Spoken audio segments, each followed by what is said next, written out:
How's it going, everyone? Marriland here, and this is Marriland's Ultra Sun and Ultra Moon Pokémon Review series, which ties into my Ultra Moon walkthrough series. Although, don't worry, both the review and the walkthrough series apply for Pokémon Ultra Sun as well.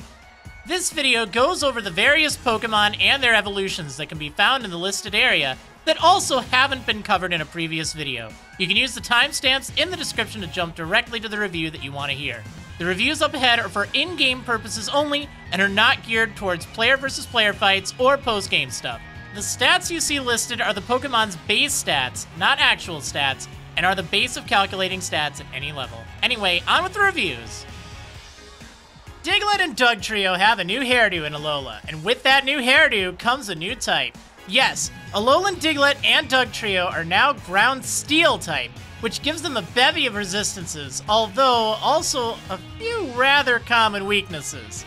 It's still a good defensive typing though, but sadly their defensive stats are another story entirely. Its hit points are actually the lowest of any fully evolved Pokemon in Alola, including Pokemon that don't evolve, and its defenses are very lackluster as well. Its attack and speed are both good though.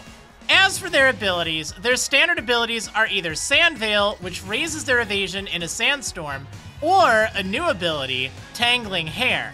Tangling Hair lowers the foe's speed by 1 stage every time it damages Diglett or Dugtrio with a direct contact move. It starts with Metal Claw, which is reasonable for early in the game, although that's going to be the only Steel-type move you'll have until level 41 as a Dugtrio, when it gets Iron Head, a thankfully awesome move for Dugtrio, but that's a ways off. Magnitude at level 14 is a damaging ground-type move, but it's wildly inconsistent in its damage. Bulldoze at level 18 is definitely more consistent, and also lowers the foe's speed, but it's not very damaging. At level 35, as a Dugtrio, it gets Dig, which is an 80-power ground-type move, but takes a turn before it actually does damage, although at least you're protected from damage in that turn.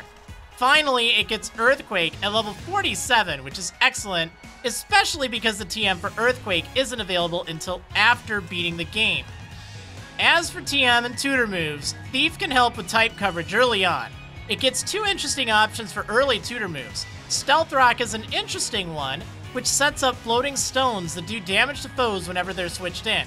It's not really useful in totem fights, and most trainers you'll fight don't have too many Pokemon on their teams to make it worthwhile, but it can have its uses. Iron Defense is another tutor move that raises Diglett's defense by 2 stages, although Diglett and Dugtrio's hit points are still so low that it may not even help that much. Rock Tomb, Aerial Ace, and Shadow Claw can be alright for coverage as well, and Return hits reasonably hard. Lastly, there's Rock Slide, and later Stone Edge. Overall, Dugtrio is a bit underwhelming.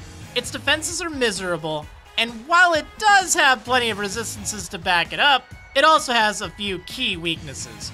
Holding out for a better ground type like Mudbray is usually a better idea, and there are way better steel types out there, like Magnemite. It's just hard to recommend Diglett and Dugtrio. Noibat. More like a Noibat.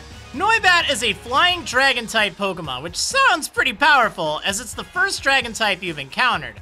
The problem is, Noibat doesn't evolve into Noivern until level 48! That might not be a problem if Noibat were even somewhat decent, but the sad thing is, no. Noibat is terrible. It's like lugging a Zubat through 85% of the game. Seriously, Noibat's stats are pathetic.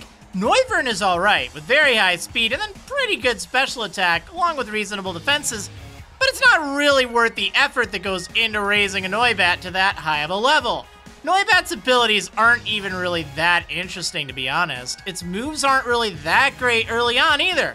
As a Noivern, it gets some pretty cool stuff like Air Slash, Hurricane, Dragon Pulse, and the crazy strong Boom Burst, the latter moves being teachable through the move reminder at the end of the game. Even as a Noibat, for TM moves, it gets Brick Break and Thief, and later some other useful moves like Leech Life, Psychic, Shadow Ball, and Flamethrower. But, again, the fact that you have to use the stat equivalent of a Zubat until level 48, it's just not worth it, unless you go back to train it up again, or stick it in Pokepelago later on, and pick it up when it's about to evolve. There are many more Dragon-type Pokemon that are also much better, too. Don't fall for Noibat.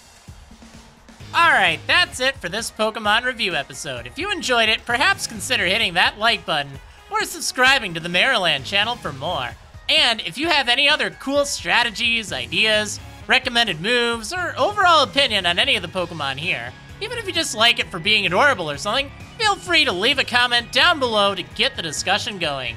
You can find more Pokemon reviews, as well as my Pokemon Ultra Moon walkthrough series, in the links below in the description or on this end screen. Thanks for watching, everyone, and I'll see you next time.